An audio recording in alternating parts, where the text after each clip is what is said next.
Yummy and beautiful candied coconut ribbons are an essential part of Tet.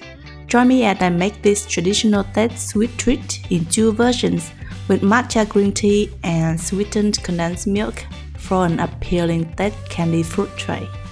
Let's begin! Oh yeah! Helen's recipes!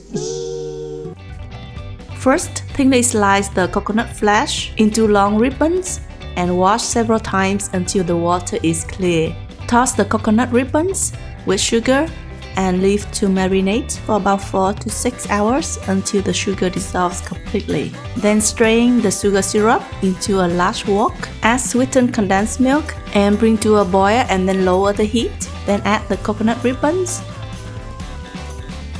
Simmer over low heat and stir constantly until the sugar syrup dries out.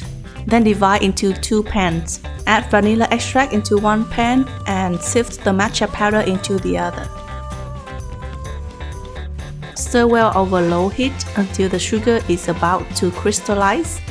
Then turn off the heat. Keep stirring continuously to make the sugar crystallizes into tiny grains. You can sun-dry the candied coconut ribbons for a few hours to make sure that it's completely dehydrated. That's how we make the traditional MấTT DÜA for Tet.